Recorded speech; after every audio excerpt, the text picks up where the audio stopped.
get Michael on the screen live straight away. Have you back straight away? You're back, sir. Great session. Back. Hi, Dave. Great session before. Thank you for your time with SEMA for that. Now, next up is a topic I personally have not seen discussed, certainly in MEF working groups. Michael, are you still there? Or has he gone? If you could let me know, backstage team, that would be fantastic. But anyway, next up is a topic that is something, as I mentioned, that we don't see much of within MEF, but looking at the whole area of NFTs, new fungible tokens. So Michael will be talking with Jay. Let's get Jay on. Jay, are you here? I am. Let's start this off. We'll survive for a few seconds without Michael. Sure, no problem at all. Hey, I got kicked out. Sorry about that. Mike, you checked out there, sir, but you're back. So I thought I'd bring Jay on straight away. NFTs before I leave you to it, let's assume nothing out there for the uninitiated. What actually is an NFT?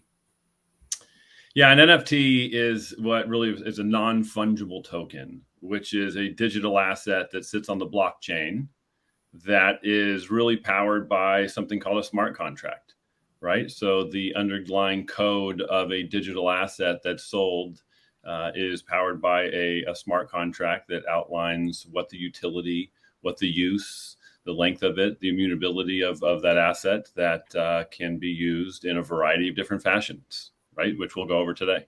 Fantastic. Yeah, so correct me if I'm wrong, Jay, an NFT, put another way, is it's a verified credential. It's a cryptographic key. You know, put it using in other language. It basically says you're the owner of this key.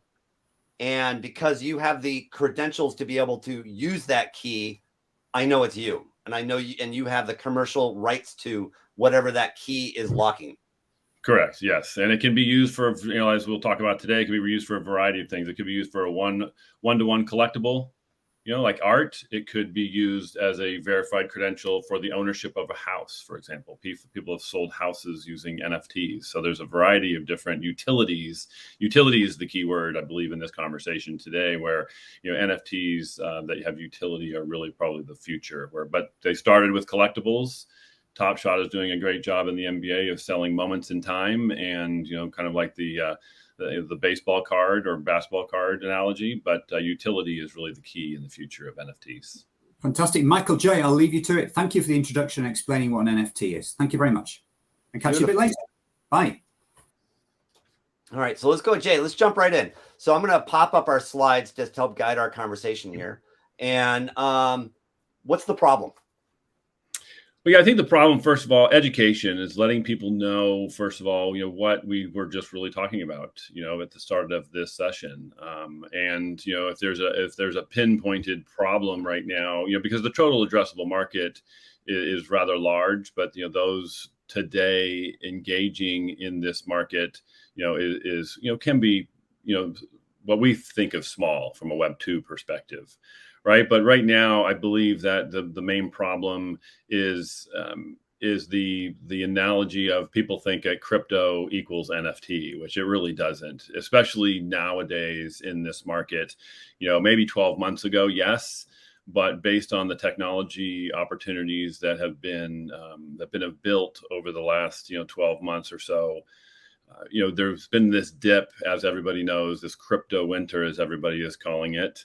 Where Ethereum and Bitcoin have fallen, where NFTs really have been purchased with that currency. There's now opportunities to utilize what we call fiat currency, which is really the ability to use credit cards to buy NFTs. So I believe that if we pause you there, and I think so historically where the confusion came into play is using very similar, in some cases not if the same technology. It powers the creation of that NFT certificate versus the creation of a Bitcoin or Ethereum or other cryptocurrency certificate. And that's where this analogy where they became the same. But then we learned was that we could create this NFT version, and then we can actually use cryptocurrency, credit cards, or other payment methodologies, direct transfer from the bank to pay for that NFT certificate. And that's kind of where you're seeing the world of NFTs and crypto kind of diverging a little bit. Is that correct? No doubt. Absolutely. And there is good news, though, in sight for the crypto side of the world. Ethereum is up over 50% in the last 30 days. And that's important. Why? Because of the massive crash all crypto had like a month ago? Absolutely. And those NFT, enthusiasts, as we'll call them, who are big buyers of these opportunities and these utility assets, really, they utilize that piece of the ecosystem. And there is this moment in time right now, Michael, where there's this change. Agencies like ours and Vayner and those others are becoming change agents of making others within this world understand the benefits of NFTs and the ability to start using fiat currency and credit card and the other technologies. So let's talk about that. It's a brand new thing. If you haven't heard of it, that's okay, because it's only really started to pop out of the commercial world just in the last 6 months or so. Well, the slide is perfect, for this. And again, Vayner and, Avery and Chris over there at Vayner 3 put out this amazing booklet called ABCs for NFTs. And this really shows you the adoption of NFTs, rapidly in 2021, right? There was a huge spike in the NFT world, and we give a lot of credit to folks like ourselves, Vayner, and people like Top Shot and the NBA, who did over $1 billion worth of NFT sales that are attributed to some of these numbers. But yes, it's a huge spike. It's the time is now from a brand perspective to start really researching the opportunity here, and a worldwide opportunity. Okay, and let's quantify that a bit more. So these are 2021 numbers, and the NFT market, there was over $41 billion worth of NFTs sold worldwide. So okay. A huge amount of numbers that is going to increase over the next 5 to 10 years. Over $140 billion worth of NFTs sold. Okay, so you've told me. So what I'm hearing you say is this thing called an NFT is actually it's an asset. It's a thing I can be buying. And let's explain to us all what that is. So it's not just a piece of currency. It's something fun, I can actually buy. So what am I looking at here? So you're looking here at the OpenSea marketplace. So there are marketplaces within the ecosystem out there and within the world of, so this one is OpenSea, which is the resale main market for NFTs and the ability to sell an NFT. On the left-hand side is really kind of the look. It's kind of the eBay of NFTs, we'll just call it. Or the right Amazon of NFTs. Pardon me? Just use another example. The Amazon of NFTs. It's like a place I go to buy stuff. Right? Correct. And then on the right-hand side is actually one example that we'll be talking about today, which is the Vayner Sports NFT program, which was wildly successful. But yes, this is the ability to go search for your brand, other brands, to be able to purchase that, that asset or that NFT, and using a variety of different wallets that you see on the right-hand side, which we'll also talk about later on. All right, and just to clarify that, so on the left of the screen, we're seeing OpenSea, which is this marketplace like an Amazon or eBay. When I clicked on those images, it basically pops me into the product description page, which gives me the experience of what I can buy and not buy. And when I check out, I'm going to be checking out, aka buying my NFT with a digital wallet. And in this context, just so we can tie it back to the previous session we had, a digital wallet's a lot like Nuggets. It's an application sitting on your phone that's cryptographically secured, so that only you can be using the money or the cryptocurrency or the banking links that enable you to buy these kinds of products. Correct. Absolutely. Yes, it was very relevant to the end of your session, the last session. Yes. Perfect. So then here's an example. I was playing with this last night, and you actually taught me how to buy my first NFT last night. I bought a Steph Curry, because I'm a huge Warriors fan because I live in the Bay Area, a Steph Curry 3-pointer NFT. And so this is an image that now I cryptographically own forever. And it's an asset that I now have. And as an asset, and in this marketplace, I could go back to any one of these marketplaces and sell this. Yes, well, yes, you could go back and sell this through either the Dapper experience, which this is powered by, or you could sell this through OpenSea.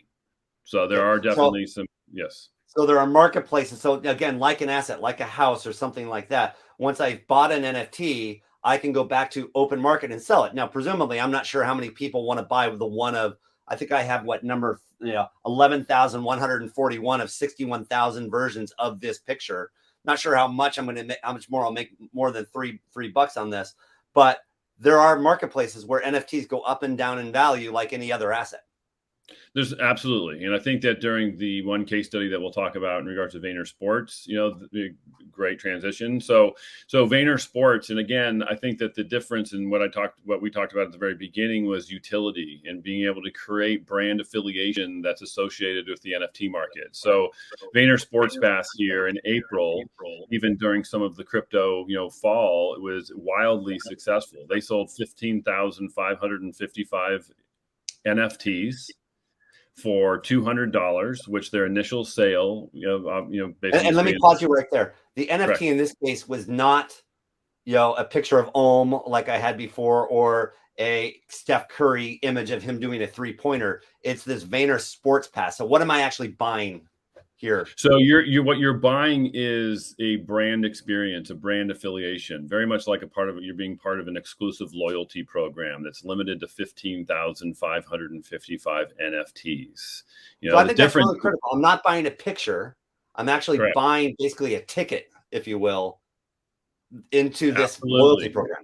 And a lot of nuances within this campaign too, Michael, because the VSP pass that you see here, depending on which one you buy, and a lot of times it's opening up like a baseball card back, right? You're not sure what you're going to get. So when you buy your VSP card, you're getting icons on some of the cards that might be golf icons, that might be sports icons, that might be a gaming icon, that give you access to a variety of different things that may not be your specific interest, but you can go then back onto the open market and trade or buy other different interests that give you access to Vayner network of athletes and other NFT collectibles. So we can understand the number. So we can understand the numbers here. Cost in this context is the price I, as Michael Becker, would pay if I wanted to buy into this Vayner Sports Pass, assuming there was inventory still left. Correct. Exactly. This one sold out in a matter of less than an hour, I believe it was. Just because you're telling me they made $3.1 million in an hour, and this particular program is sold out. Correct. Yes. And then even more powerful than that, because of the value and the utility of this and the marketing that group did on this case study, the resale market, they made over $2 million in resale revenue as well. Okay. So I bought my Vayner Sports Pass to get into their loyalty program and all the benefits that came with that loyalty program. And then some of those people that bought that pass turned around and resold it into that open market. And that way, much like a stock, if you will, an equity, when I buy, say, Amazon stock, when I resell that stock, and this additional secondary profit is not the amount that people sold that additional NFT for. It was the transaction fees that Vayner got from the transaction of that, or was it actually the face value? Yeah. So there are sub 10% of those transaction fees. So an OpenSea, for example, will take their 2.5%, but then there's the ability for a brand to set their resale percentage. It can be as high as 7.5 or 8%. But yes, there are opportunities. So as a brand, I come up with an idea of a loyalty program, a utility program, a mechanism or means to which I want to be providing value to the market. I can put inventory to that program. I can put a price on that program. I can generate revenue from that. I can generate incremental revenue as people resell their access to my program to their friends, family, or somebody else in an open market. And basically, it's part of this marketplace we were talking about. Absolutely. And I think really the key thing here, as you probably flip to the next slide, is really, number one, this is all about community. We've gone from a Web 2 perspective of driving millions and millions of Facebook, Instagram, and Twitter followers, Where this is really, as you've noted in the last slide, is we're only selling 15,555 of these. So it's creating this really niche community of users, kind of some power users, right? Some of them may be huge sports fans. Some of them may be NFT investment, so they buy these almost as investments. But really, this gives you access to member-only live streams. So only NFT users get access to these live streams.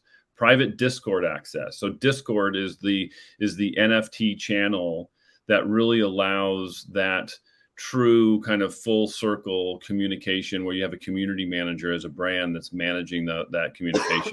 Secure, you do security audits. It creates really powerful community. There's a physical and digital other experiences. There's tickets to sporting events. There's discounts and freebies and giveaways. So it really creates this powerful subculture of your brand that allows you to have a powerful community. And this is not just sporting. This is any product, any retailer, any product offer, any service provider, anybody doing stuff with the market can use this, like Bud. Exactly. And you need to be 21 or over to buy this. So when you go to their website, it's a 21 and over to get access, or at least, the trust factor of the internet ability to say that I'm over 21. This allows you to, again, Budweiser drove over $5 million worth of initial sales for their 12,587 NFTs. And this, again, these token holders or NFTs give you access to exclusive Budweiser benefits, including voting rights. Some of these offer NFT holders to have a voice on what a marketing campaign looks like, what a product is made of. So it really depends on, really strategically meeting with a brand, hearing what their initiatives are, seeing what their goals are, what access to items they have, and really tailoring an NFT program that fits, the goals of a brand. And they have that voice because that NFT comes with it a strict one-to-one relationship between me, Michael Becker, and being the owner of that basically certificate that lets me legally have that voice. Correct. And then what happens is that in a Discord channel, for example, you can create gated access to different channels within that where only NFT owners can come in and hear and speak and, evangelize and give feedback to a brand such as Bud Light in this case. So in many ways, this is changing, for lack of a better word, the loyalty programs going forward. No doubt it is. Absolutely. So your traditional loyalty is about you're in it all for the discount. Right. So of course there's brand loyalty with your traditional loyalty, but really it's about the discount. Those are measured by open rates and click-through rates. There's little or no experiences that happen, so in the retail world and, not trying to say anything bad about the retail world, but you get, 3 or 4 emails a week. Right. So there's a little bit of email fatigue there. You have, again, you have little voice. You have a voice on social media, but there's not kind of this closed loop communication like there is in Discord. And the community, in my opinion, is kind of a little bit non-existent. Where NFT loyalty this is becoming a seasoned, loyalist. You pay to play. You have ownership of this community in many cases because you have being the individual, J. O'Sullivan or Michael Becker. Correct. Absolutely. It's experience based. So you just don't do an NFT just to do an NFT, but you want to, even have your NFTs owner be invited to a party that you throw at South by Southwest, but only you, the NFT owner, are invited to that exclusive experience and get tickets, because this can be funded by the NFT owners. This can be a really interesting experience based opportunity. And then the community. You talked a lot about. I'm sorry, go ahead. No, and then just again, it's all about community with NFTs. I can't really explain that enough. Where within Discord, it really has become this very powerful messaging platform that really allows not just NFT owners to be a part of it, but other people who want to be part of this NFT community, haven't bought, but they get to come in and share their experience, share a photo of them at the Super Bowl party with their Bud Light. Talk about other options and items, but it's really about community. And again, we're running out of time. We only have about 2 or 3 minutes left. So the idea is there's tons of enabling technology and players and wallets, and it can be quite confusing for the uninitiated. And Correct. As you were just saying, you need a team to be successful on this, and an agency like yours to help people navigate all of this, correct? Yeah, absolutely. As this industry is figuring itself out, there are a lot of nuances. There are what wallet do you use? What blockchain do you sit on? What marketplace do you use? Do you build your own marketplace? So some of the key members of a team within the Web3 NFT space are community managers that really understand building Twitter and Discord followings. This isn't a pay to play. You don't want to buy Twitter followers. You don't want to buy Discord members. This is truly an organic growth, opportunity and experience. You need, and that creates utility. So there's a variety of different utilities that you need to think about. What is the access that this gives users? What engagement does it create? Is it a crowdsourcing opportunity? So there's things like DAOs in this space, an NFT DAO that can create fundraising, for building product. Yeah. And then and again, to your point too, you need to have a roadmap and a plan to be successful with this. No? Well, when people buy NFTs, really what they want to see, which is different than any normal kind of loyalty or engagement opportunity through a brand, you want to show a roadmap, that really, lets the NFT owner understand what's happening next. When is it happening? So when you buy your NFT, that in Q1 of that year, there's going to be an exclusive invitation to an NFT party in New York City around a specific event.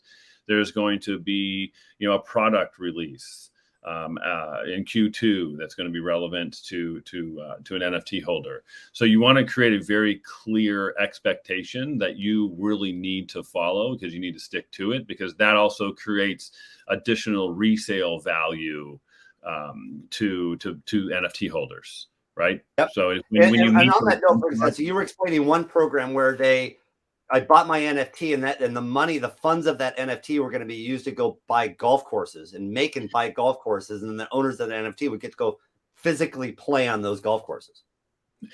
Correct. And what happens is, like, for example, that's Link's DAO. So, Link's DAO was, because we focus, our business focused on the golf space at first, and now we're really sports, entertainment, and brand focused. But yes, they launched what's called a DAO. They sold over 9,000 NFTs. They had 2 different levels of membership for those NFTs, a leisure membership and a global membership. And the purpose of that DAO was to go buy the next great golf course. And as part of that community, those members get to vote on which golf course they're going to buy. Is it going to be on the East Coast? Is it going to be on the West Coast? That sort of thing. Yeah. And just to wrap up, if people want to learn more about this, obviously call Jay O'Sullivan, no doubt. But also, you found this great resource out there on the web. Yeah. Again, I give a lot of respect and kudos. Gary Vee has been Gary Vaynerchuk has been a great advocate of this space. He is the voice of NFTs, I'll call him, right? And his group with Reddit here produced the ABCs of NFTs, which I would encourage folks to download and take a look at, as well as, give us a call to really research and brainstorm around what NFTs may mean to you. Yeah, fantastic. And James, do you want to ask a final question or wrap us up a little bit? I mean, no, do you know what? I'm going to wrap you up with a little bow on the top and just say thank you very much indeed, Jay. I learned a lot during that session, and it just shows how interlocked and interlinked essentially client relationships are with trust, security as well, because trust and security are 2 different things, as we learned from Michael in the previous session. And also, of course, the world of mobile payment, because ultimately the majority of today has been about mobile payment. So thank you very much, Jay. Michael, thank you for your couple of curated sessions. Very interesting. And coming up next, we're going to be putting the world of direct carrier billing to sleep. Cheers, Michael. Cheers, Jay. Hey, guys. We're going to be putting the world of direct carrier billing to rest, shall I say, with some real experts coming on and letting us all know what the industry needs to do to truly make DCB the success it deserves to be. So join us very, very soon again for that. Thank you very much.